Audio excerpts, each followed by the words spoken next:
Guys నేను ఒక screen recording పెడతా, ఫస్ట్ అది వాచ్ చేయండి.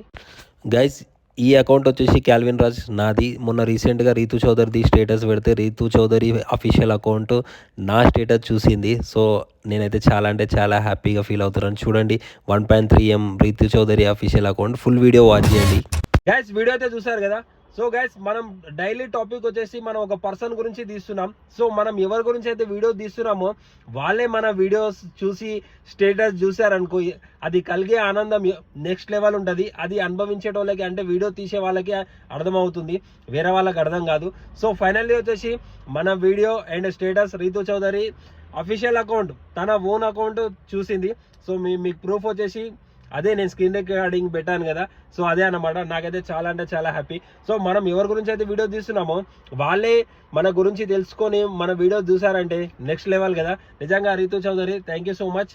అండ్ తను ఫైనల్లీ వచ్చేసి బయటికి వెళ్ళిపోయిన తర్వాత మేబీ నా వీడియోస్ చూసిందేమో. సో నిజంగా నాకైతే చాలా అంటే చాలా హ్యాపీ అనిపించింది. అది చూసిన వెంటనే నాకు ఒకటి అనిపించింది ఏంటంటే, బిగ్ బాస్ సీజన్ 9 మళ్ళీ రీఎంట్రీ బర్నీలాగా రీఎంట్రీ అయితే మస్తు ఉంటుంది అని చెప్పి నాకు అనిపిస్తుంది. మీకు ఏమనిపిస్తుందో కింద ఖచ్చితంగా కామెంట్ చేయండి. నాకైతే చాలా అంటే చాలా హ్యాపీ అనిపిస్తుంది. రీతు చౌదరి నా వీడియో నా స్టేటస్ చూసినందుకు నాకు చాలా హ్యాపీ అనిపిస్తుంది. సో మీకేమనిపిస్తుందో కింద ఖచ్చితంగా కామెంట్ చేయండి.